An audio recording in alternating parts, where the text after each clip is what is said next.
The math is not mathin'. The math is not mathin'. College football playoffs. It's not mathin'. Please tell me how we got the math here. Please tell me. Please tell me how I got the math here to snub my boys, FSU. How? We're about to get into it. But before we do all of that, welcome back to Pretty Girls of Sports. I'm Pretty Girl Des, and this is my episode of Locker Talk where I talk about all the sports drama, the updates, the tea, all of those things. And plus I do sports coverage and a lot of other things as well. But make sure you are liking, sharing, subscribing, and following at PG Love Sports, where you can keep up with my sports coverage and my sports updates. Now let's get back into this video because it's grinding my gears. So, the college football playoff poll came out with their top 25. Now, before they did all of that, their final top 25. They've been having it all season. You know, teams come into the season ranked. And throughout the season, based off of how they play, quality points, schedule, and then some other things, they either move you up, down. You know, some teams have been rooted and booted off, like Clemson and Duke. And other teams have been put on. So it just changes throughout the season. So they came out with their final top 25. Now, I will say Clemson did get their way back on there. I believe they are number 23, if I'm not mistaken. But I'm not here to talk about them. I'm here to talk about Florida State University because they definitely snubbed them. They are a Power 5 undefeated team, and they are not making the playoffs. They are not making the playoffs. You have two current undefeated teams, which is Michigan and Washington. And then you have Texas and Alabama. Those are your top four teams that are going to go on to compete in the semifinals, who then will move on, whoever wins from those games, to go to the Natty. Now, at the beginning of this season, I did say how everybody had Georgia picked as their favorite to go back to the national championship for a three-peat. It didn't happen because Alabama came in there and whoop, shoop, whoop, whoop, and beat them. Now, Alabama was number 8.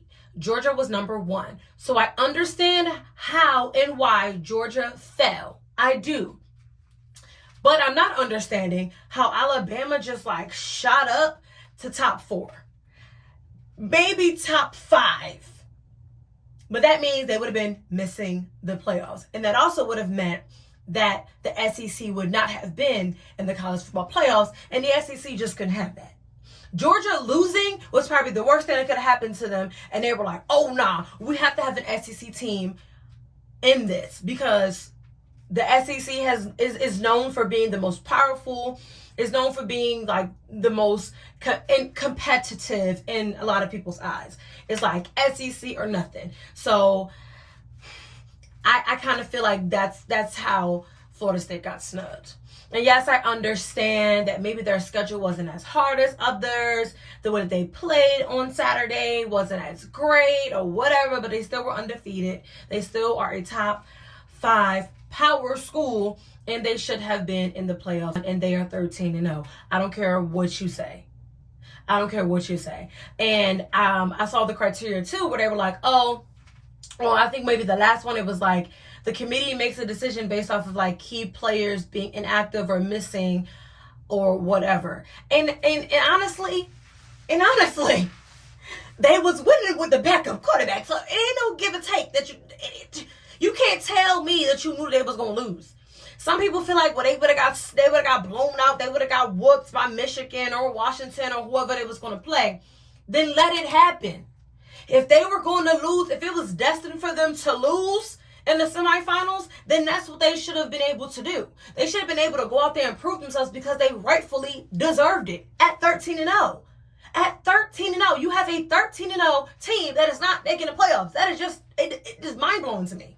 It's mind-blowing to me. It should literally be the top, if we're only doing 4 teams, if we're only doing 4, it should be the top 4 no matter what.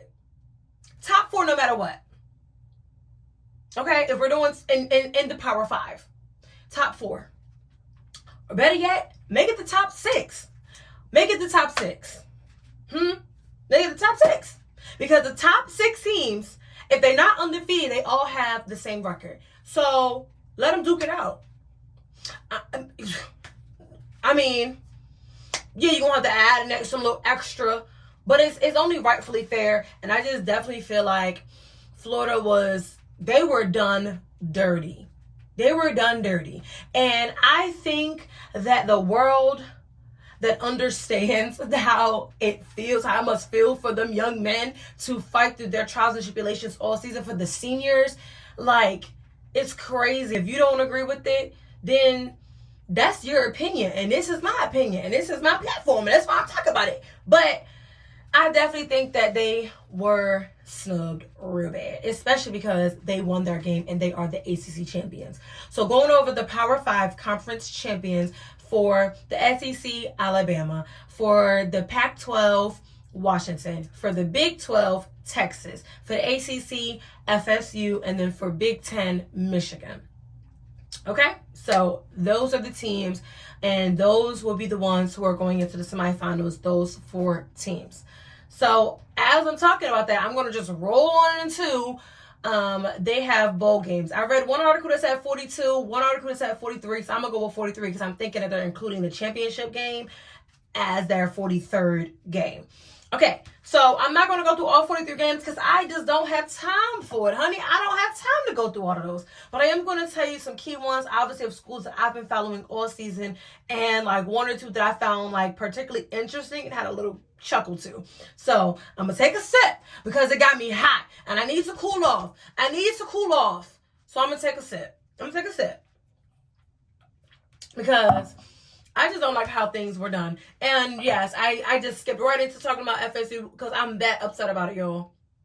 I'm that upset, like, as if it was me, as if it was my child, as if I went to the school, as if I was playing football. It's disheartening. It's really disheartening, for real. And then to see all the players talking about it and speaking out about how they feel, like their hearts are freaking broken, man. They hustled and bustled all season to be snubbed. That's crazy. It's crazy to me. And I want to just say too, if you're going to say that Alabama is rightfully on top of FSU, then they should have been there. If we're talking about strength of schedule and everything, okay, I see some say, oh, FSU had number 55 in schedule and Alabama had number 5 in terms of like hardness of schedule. Well, if that's the case, Alabama should have been up there. They should have been up there from the beginning. You know what I'm saying? They come from number 8 and they just swoop doop doop up into number 4. That's just, nah. I'm not feeling that. Just because they beat number 1 Georgia, I'm not feeling that. I'm just not feeling that. But we're going to talk about it. So I'm drinking my California Roots Pink Moscato. That's the drink of choice today. And again, I'm not showing you the bottles no more because I'm not sponsored. But once I get sponsored, then they get the whole little shroop boop boop. Okay? So, moving on to the bowl games and how it's going to go.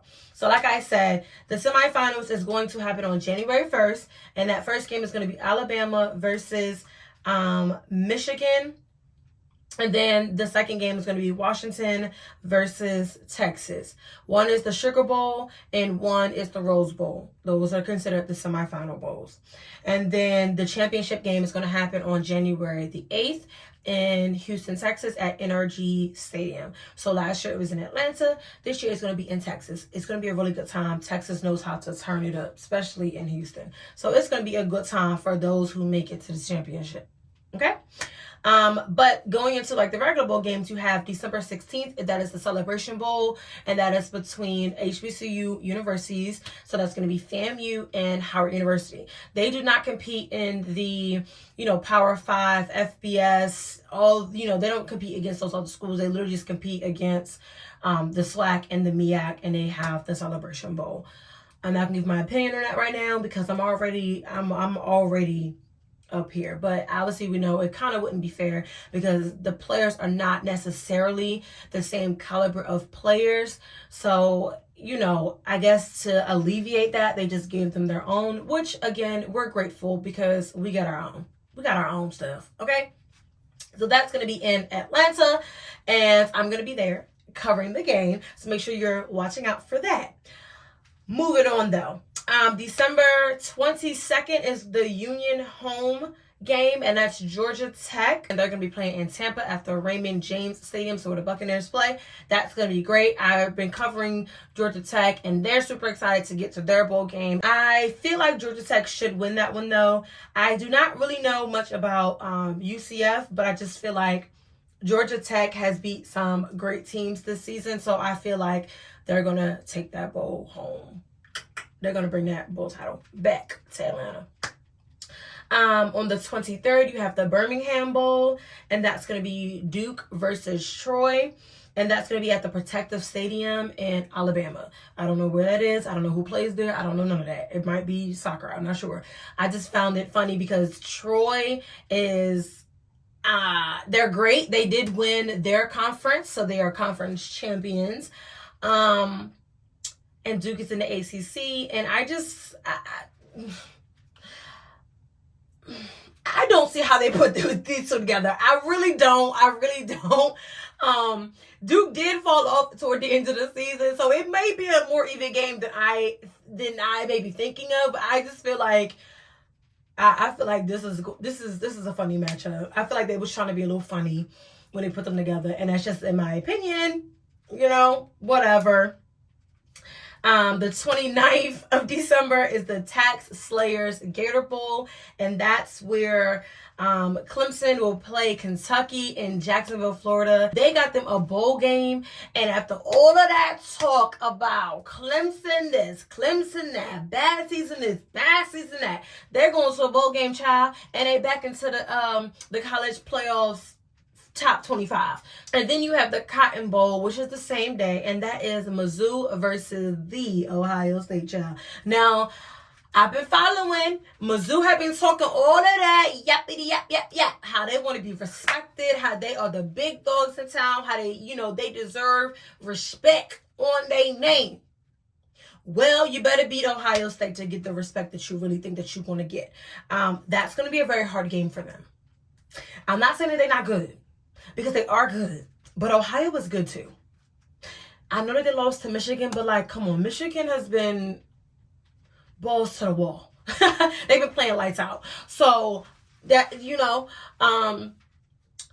but I don't know, Mizzou. Y'all better have some extra practices in there to really stand your ground, because I don't know. You have the Orange Bowl. Also the same day. And that is Florida State University versus Georgia. That should have been a semifinals game. But I'm not going to keep talking about it. And that's going to happen at Hard Rock Stadium, so where the Miami Dolphins play. So it's going to be a great game. There's that. And then on January 1st, another game, you have the Fiesta Bowl, which is the number 8 Oregon versus number 23 Liberty. And that's going to be happening at State Farm Arena, which is where the Cardinals play. And I think that one was a little shady too, because number 8 Oregon versus number 23 Liberty. Be for real.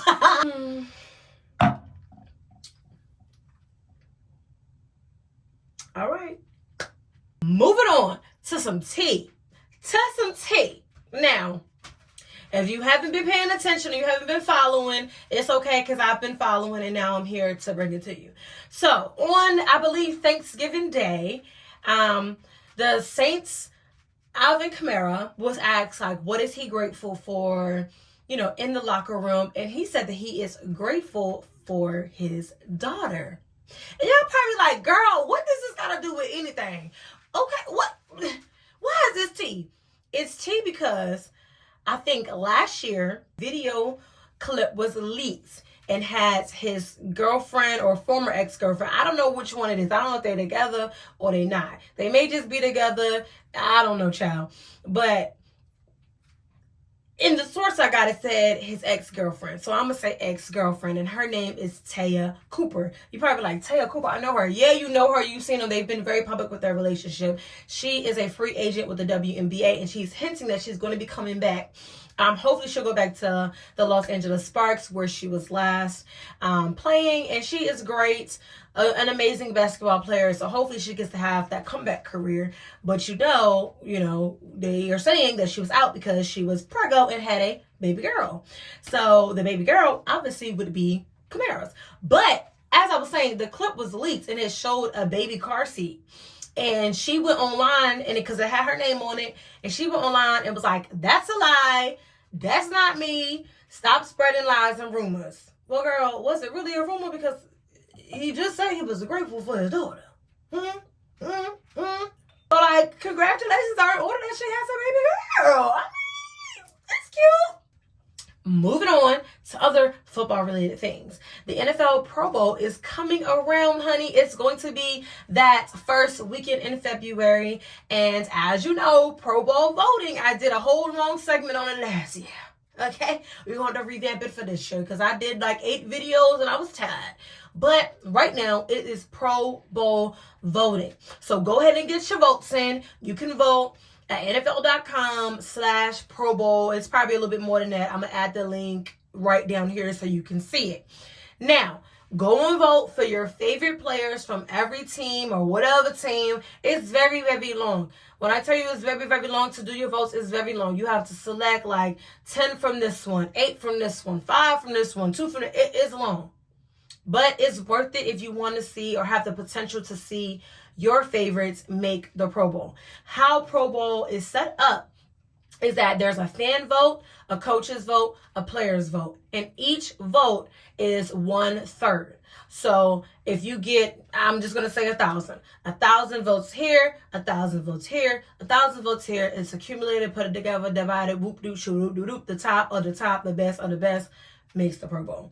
And I will do a further video closer to Pro Bowl to explain what the games are, how it's scored, and all those other stuff until we reveal the roster. But for right now, go ahead and vote. Get your voting in. Don't wait till the last minute. Go ahead and vote. You can vote, I think, like once a day. So go vote. You know, do your big one. Do your thug thizzle and vote for your favorite players to make it. Okay? Get into it. Now, if y'all was on and y'all watched my locker talk last week, I said Shedeur was out. As he was going into that final game, he wasn't going to play, or I said that he shouldn't play. And I said if he was me, I would have been like, I'm hurt, I'm sick, I can't move, I can't play because the offensive line ain't that great. And I said what I said about it. If you want to know what I said, go back and watch the video because I said it. Okay? But it did come out that he had a broken back, or he has a broken back. And rightfully so. Did you see how many times that boy was hit, crumbled to the ground? Now, some of it is his fault. Some of it, and more a lot of it, is the O-line fault. Now, I hope they work on that. Going into the Big 12, you definitely going to need to work on that. Okay? Real bad.